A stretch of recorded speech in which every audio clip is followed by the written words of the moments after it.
I think we've got most of the participants who've signed up for the webinar online now, so I'll kick off. As I say, my name's Tim Farley. I'm Business Development Manager for Gill Sensors and Controls, a company that's based down on the south coast at Lymington in Hampshire, family-owned company with a great track record in innovation. So just a brief overview of the Gill Group. It was founded in the UK in 1985. Continuous and demonstrable track record of innovation and technical innovation and sensors, controls and weather monitoring equipment.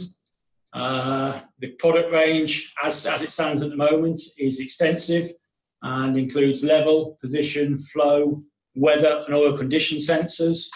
And we have a track record of innovation and product flexibility, serving various sectors with an extensive R&D team of some 35 individuals who are constantly reviewing the product range and adapting them to customer applications. In terms of our group customers, we have a global customer base. We work extensively with the UK MOD and United States Department of Defence. We also work with regulated utilities, including the water and gas sectors in the UK, and have an extensive presence in both industrial and transport sectors. So with 30 years plus experience of supplying products to utility companies, and we've had over 250,000 units in continuous service with British Gas, as I say, for over 25 years. So, a strong pedigree.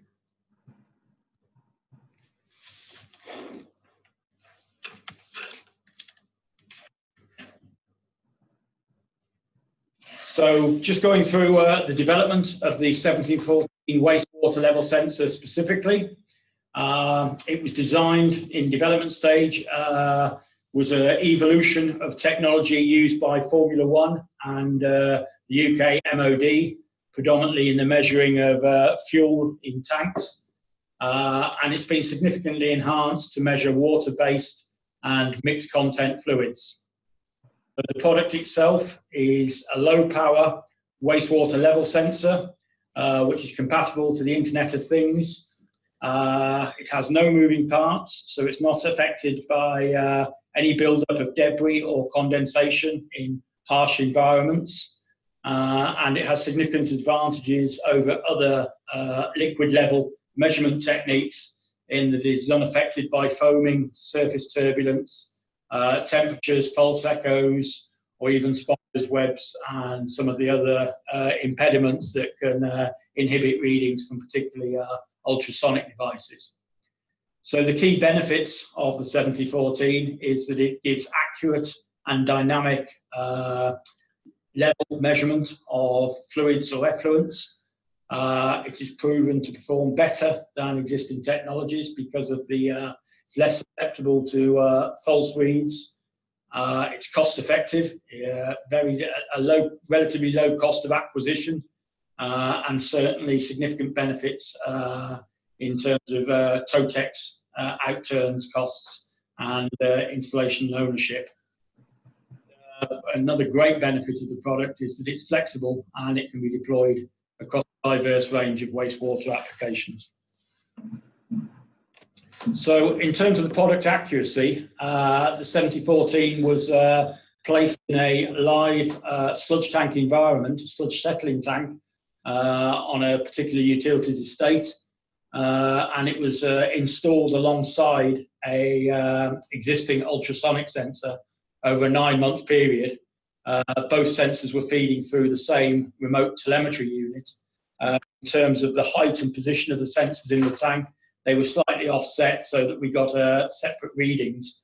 And you can see graphically represented on the right-hand side readings over a period of time of the two sensors. The Gill 1714 sensor output is in the brown graphic, and the blue is the ultrasonic sensors. So you can see that predominantly across the period, the sensors produced similar results, proving that the Gill sensor is at least as compatible with the ultrasonic in terms of the accuracy of measurement and recording the same data.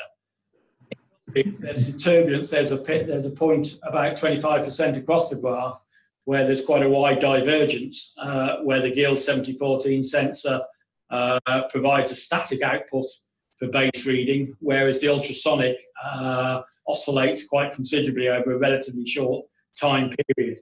We actually track that data back on the data set, and that we believe that variance on the ultrasonic was caused by a rainfall event at that particular time. But you'll see that there was an external variable there, and that whereas the Gill maintained a consistent level for the actual sludge in the tank, the ultrasonic was clearly affected by another variable, and there was a period of oscillation which could potentially have triggered false alarms and unnecessary call-outs in that particular scenario. So that's verifying the comparison with the existing monitoring techniques, and proving that the Gill 7014 is probably across the piece more accurate than an ultrasonic device. Okay. So in terms of product costs, and just comparing costs, again, we're looking at ultrasonics because that's probably the most populous means of measuring tanks in the applications that we're looking to position the 7014, certainly in the water sector. So you can see that we've calculated the costs for the Gill 7014 and the equivalent ultrasonic sensor. In terms of lifespan, similar lifespan, we believe that the 7014, because of the lack of moving parts and lower maintenance requirements, probably has an edge, sort of 15 years against 12 years, but not a great differentiator on lifespan. Battery life is going to be similar. Power consumption is very similar across devices. So typically a 5-year battery life from initial installation. The initial install cost, no variation there. Equitable costs of around about £600. But where the Gill sensor will really outperform the ultrasonic is in potential OPEX costs. So in terms of maintenance and calibration, from industry knowledge and speaking to operators in the industry, it would not be uncommon for an ultrasonic to require 2 visits a year for either maintenance or recalibration. Typically, if you call that 2 hours, by the time you involve travel, etc., then an annual cost of £240 is probably not unreasonable against the ultrasonic. And again, the propensity of the ultrasonic, as we saw in the previous graphic, to give spurious results when exposed to external factors. It's not unreasonable to expect perhaps 3 false alarm calls within a 12-month period from an ultrasonic sensor, which contributes to a additional OPEX cost of sort of £360 a year. So in terms of annual TOTEX, obviously dividing the install cost against the lifespan of the sensor, the annual TOTEX for an ultrasonic would be typically in the region of £650. Whereas for the Gill 7014, it could potentially be as low as £40. So some substantive indicative cost savings in terms of TOTEX deployment of the 7014 against an ultrasonic. And even if that implementation presents an extreme version, then you can see that the cost saving is substantive. Even if I've over-calculated that or over-egged the pudding, then even if half of that was the true indicative cost saving, then there is a substantive benefits to the deployment of the Gill 7014. Okay. So in terms of flexible installations, we're looking at these, deploying these sensors in various applications. Sludge tank monitoring, the picture in the top right was the actual trial, where we put the sensor alongside the ultrasonic to measure the height of sludge in a sludge tank dynamically across a particular application for a UK water company. The advantage of that, it's simple installation, uses a standard bracket, easy integration with existing communication, whether it's telemetry systems or whether it's through a RTU, remote telemetry unit. The sensor is agnostic. We're working dynamically with at least 3 suppliers of RTUs in the UK currently, Metasphere, IECA and HWM. But because the output from the sensor itself is 4 to 20 milliamps typically, then it is compatible with Internet of Things and most telemetry systems and recording. What it has provided in this application is an accurate measurement of effluent, and the benefits of that to the end user is it can be used to inform tankering schedules. So rather than running a milk round around sludge tanks and not knowing what the actual tank level is before you get there, and you might typically be visiting a site when you don't necessarily need to, and equally you might also deliver a site where you haven't got enough capacity on your tanker to pick up the required sludge and have to deploy a second vehicle to that. So by having remote monitoring of sludge tanks, you can get a much more efficient use of your tankering resource by doing a predictive and real-time collection regime. And obviously the other great benefit is that, you know, in the event of a surcharge or an overflow, I know a lot of sludge tanks have drains, you know, that would prevent that, and sort of a reflow system for the want of it.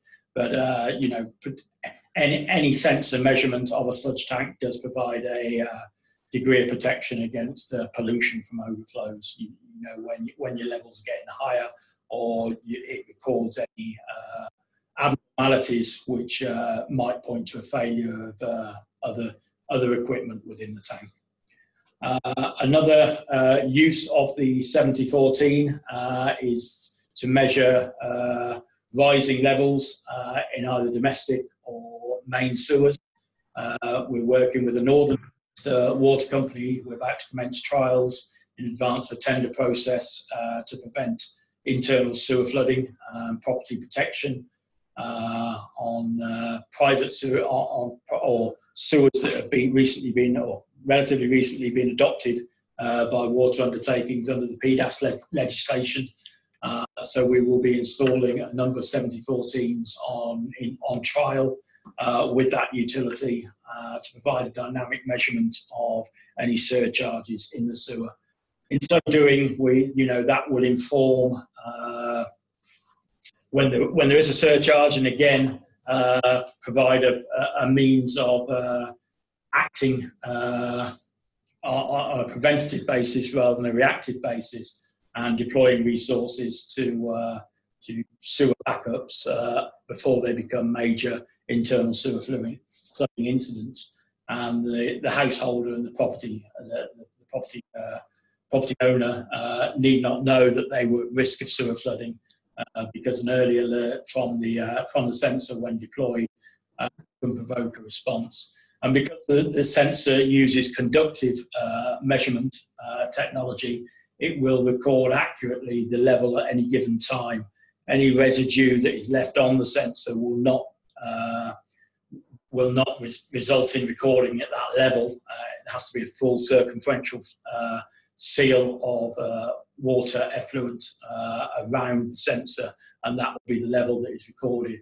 So if in that scenario, if a domestic drain was to surcharge to a certain level, when the water was at that level or the effluent was at that level, you would get a reading.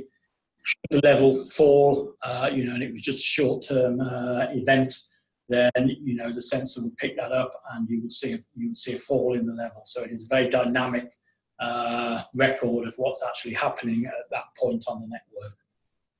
So in addition to the internal sewer flooding property protection, there are also uses for hotspot monitoring, where you have a propensity for sewer blockages.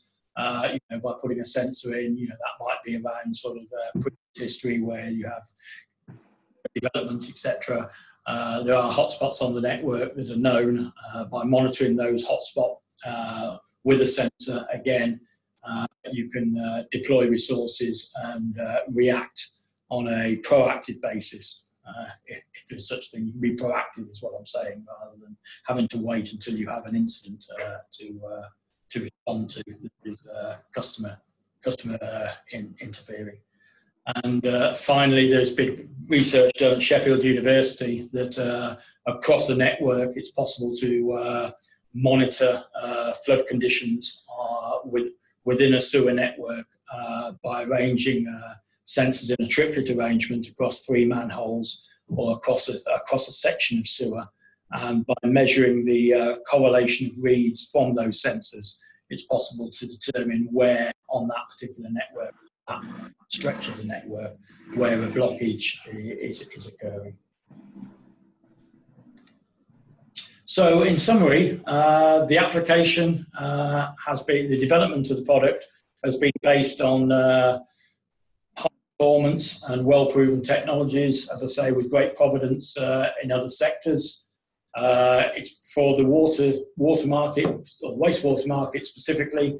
It's been developed to allow easy installation and for use across a variety of wastewater applications. In terms of performance, it offers improved performance over existing technologies, relatively low or comparable cost of purchase, and certainly cost benefits in terms of installation and maintenance. It's reliable and able to be used across multiple locations for different applications, and it addresses key PR19 outcomes in terms of both delivering outcomes rather than previous outputs from regulatory periods, and in addressing internal sewer flooding is obviously addressing customer satisfaction, but also offering resilience in changing circumstances with climate and demographics. So just a summary, of who we work with sensors, just re-establishing and verifying our credibility. Some real household names up there. Not all buying 7014 sensors, but buying Gill products. And we're working collaboratively with these companies on the development of sensors. I should just say as an aside, it wasn't our sensors that are causing the issues with Boeing, so please don't take that as a negative. But we are working proactively with a whole range of companies, both UK and worldwide. So that's the end of the formal presentation that I gave at Utility Week Live. So I'm happy now to sort of open up a Q&A session if anybody wants to sort of kick off, or anybody has any burning issues or questions around the sensor. I'll try and answer them online this afternoon, but if not, my colleague will take a note of the question and we'll get back to you. So I've had a couple that have been posted. So Scott, I believe you're from Thames Water. You're saying, how would the unit cope with damp rag attached to a scum line level if actual level drops? What we've done, you might notice, if we go back,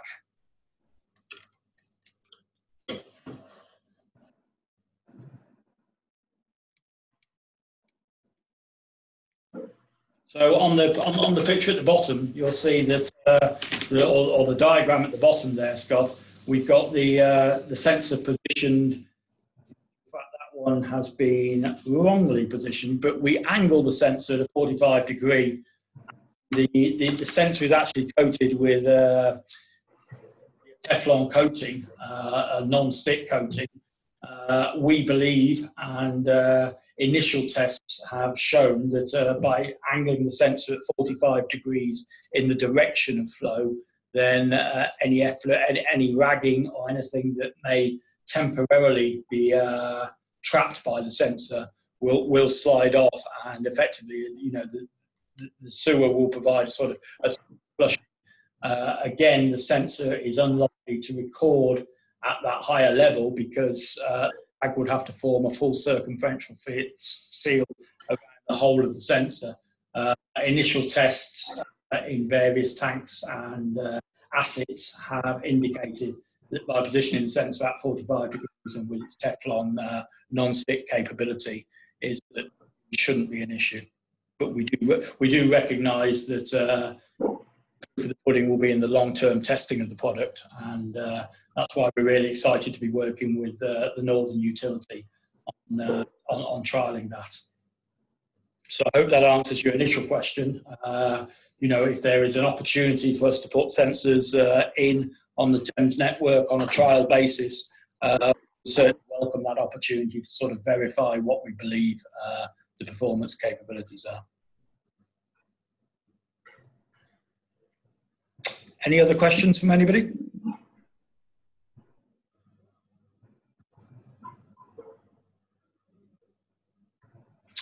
Okay, well, if that's it, I'd just like to thank you all very much for participating in the webinar this afternoon.